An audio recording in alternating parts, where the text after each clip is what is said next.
Hello viewers!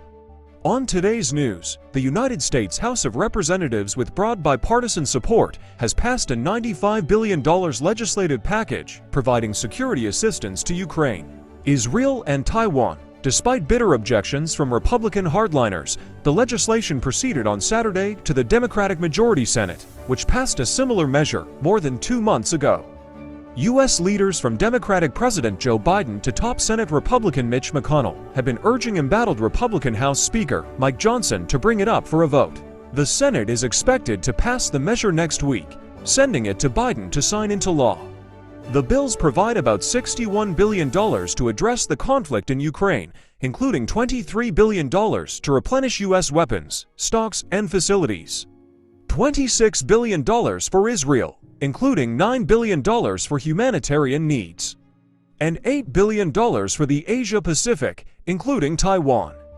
Ukrainian President Volodymyr Zelensky expressed his thanks, saying U.S. lawmakers moved to keep history on the right track by supporting his country after it was invaded by Russia. The vital U.S. aid bill passed today by the House will keep the war from expanding, save thousands and thousands of lives, and help both of our nations to become stronger, Zelensky said on X. Russian Foreign Ministry spokeswoman Maria Zakharova, meanwhile, said the new U.S. legislation would deepen crisis throughout the world. Military assistance to the Kyiv regime is direct sponsorship of terrorist activity, Zakharova said on Telegram.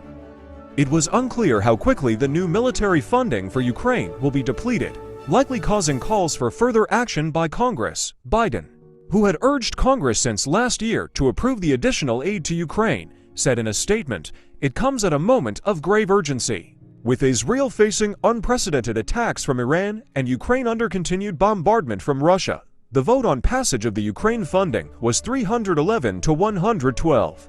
The vote on passage of the Ukraine funding was 311 to 112. Only 101 Republicans supported the legislation, with 112 voting against it, our sources, reporting from Washington, said the number of Republicans who voted against the bill at the House is significantly high. It is very notable that 112 Republicans voted no for different reasons, she said. Some believe the European Union should do more to help Ukraine, while some others said the money should be spent at home and Ukraine has no accountability on how it spends the funds. This package passed, but it calls into question what might happen next if Ukraine needs more funds in the future, our correspondent added.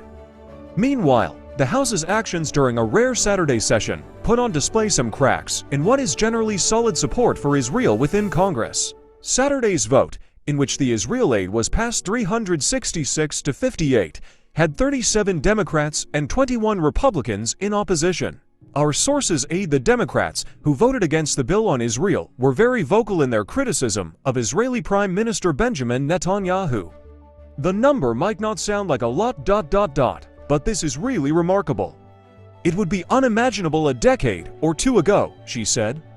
I believe it shows a great shift in the Democratic Party.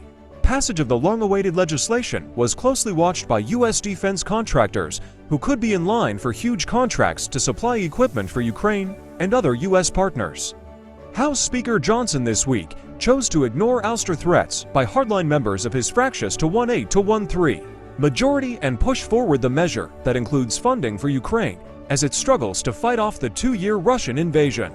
The unusual 4-bill package also contains a measure that includes a threat to ban the Chinese-owned social media app TikTok and the potential transfer of seized Russian assets to Ukraine.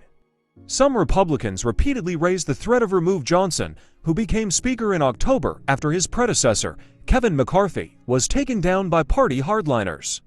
Thanks for watching, and please subscribe to our YouTube channel.